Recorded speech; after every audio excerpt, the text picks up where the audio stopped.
You know, classrooms can get messy with all the kids running around, but we know a person who can help with organizing. Oh, absolutely. Trista Beville from Tidy with Trista is joining us this morning with a little project that you've done at the school. Good morning, Trista. Good morning. Yes, we are actually at Westbrook Elementary School, which is our neighborhood elementary school in West Roseville. Last year was their first year that they were open for the kiddos, and we had the privilege of organizing some of the staff spaces over the summer.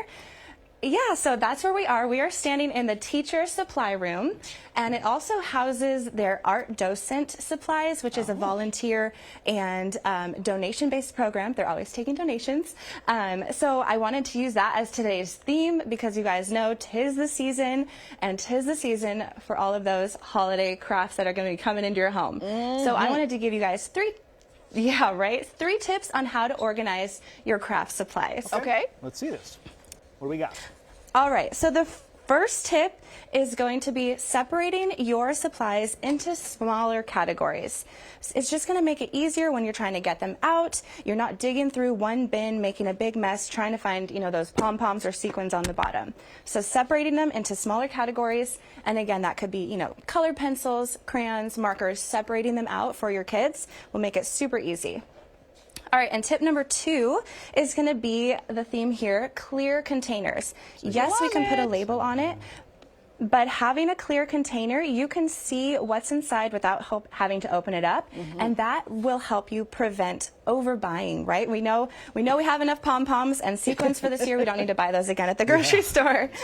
All right, and then the last tip is going to talk about those kits. I love a good craft and science kit or set that you get, right? But sometimes the box that it comes in, it doesn't really make sense for your space. Have you ever gotten those like Play-Doh kits where the box is huge and it just doesn't fit in your cabinet?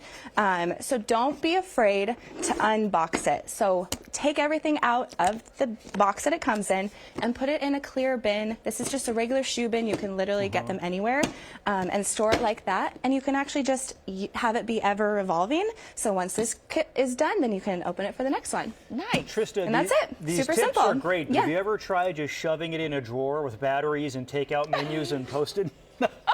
Because that's my kitchen. Yes, we've seen it all. That's why I have a job.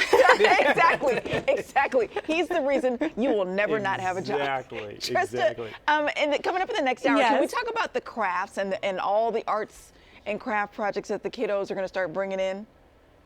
Oh, and what to do Yes. with them? Yes, because that's a real thing. Yep, that's coming up. It is always fun when the kiddos do some arts and crafts. But then what do you do with the masterpieces once they're done? Yeah, masterpieces. We're joined by Trista Beville from Tidy with Trista for some tips on how to display them. Because this, for people that don't have kids, don't realize this is a real issue because they bring stuff home. Yeah, and and you want to do something. You don't want to throw it away. No. So what do you do with it? Yeah. Yeah, exactly. They are masterpieces. That's right.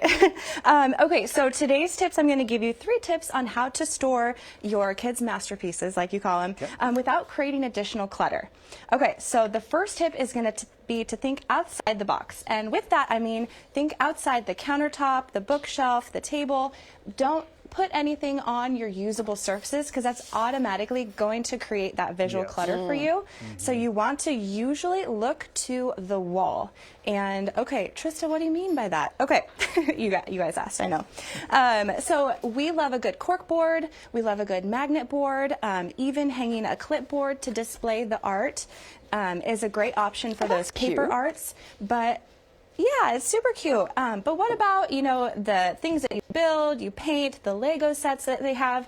We love adding a good shelf. So especially if kids have like a desk in their room, we love adding a shelf for all of those projects to keep them off of the usable counter space.